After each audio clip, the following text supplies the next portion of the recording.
Hello friends, आप सब कैसे हो। मैं संध्या आप सभी का स्वागत करती हूँ मेरे यूट्यूब चैनल ES ई-लर्निंग में।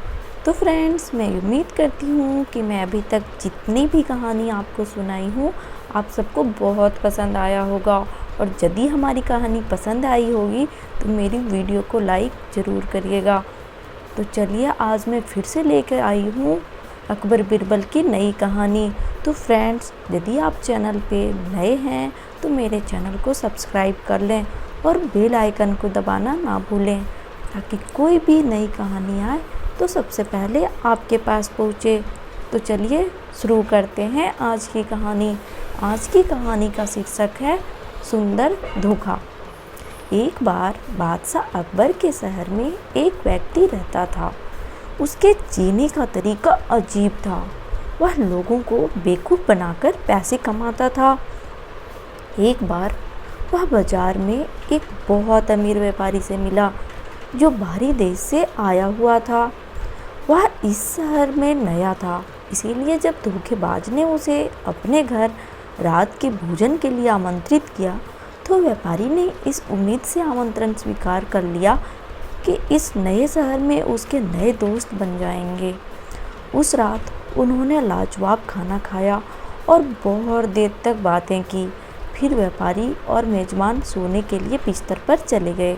अगली सुबह धोखेबाज ने व्यापारी से कहा, मैंने रात को आपको खाने पर आमंत्रित किया और एक अच्छे मेजबान की भूमिका निभाई। इस बात के लिए आप मुझे ऐसे भुगतान करेंगे। व्यापारी पूरी तरह भ्रमित था। उसने कहा, मैं नहीं जानता कि तुम किस बारे में बात कर रहे हो। धोखेबाज बोला, आपने मेरा हीरा चोरी कर लिया है, मैं उसे वापस चाहता हूँ। व्यापारी ने कहा, मित्र, मैं नहीं जानता कि तुम किस हीरे की बात कर रहे हो, मुझे बिल्कुल पता नहीं। उन दोनों में लड़ाई शुरू हो गई। आखिरकार वे दोनों इसके समाधान के लिए अदालत में जाने को तैयार हो गए। बादशाह अकबर दोनों की कहानी सुनकर हैरान रह गए। उन्होंने बिरबल को यह मामला सुलझाने को कहा। धोखेबाज ने कहा, महाराज, मेरे पास गवाह है जिसने व्यापारी को हीरा चोरी करते हुए देखा है। बिरबल ने कहा, आपने गवाहों को बुलाओ, मैं इस बारे में उनसे कुछ पूछना चाहूँगा। एक नाई और दर्जी धोखेबाज के गवाह थे। बिरबल ने दोनों को अलग अलग कमरों में बिठा दिया। फिर उन्हें मिट्टी का ढेर देकर हीरों के आकार के रूप में करने को कहा।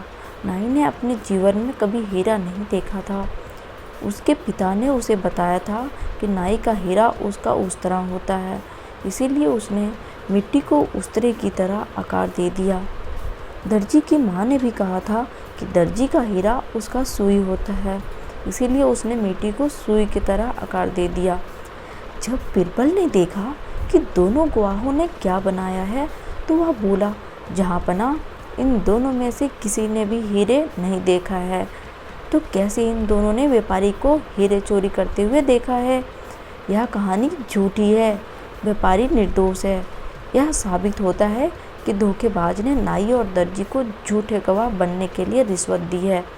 व्यापारी खुशी से वापस अपने घर चला गया, जबकि धोखेबाज को कैद खाने में डाल दिया गया।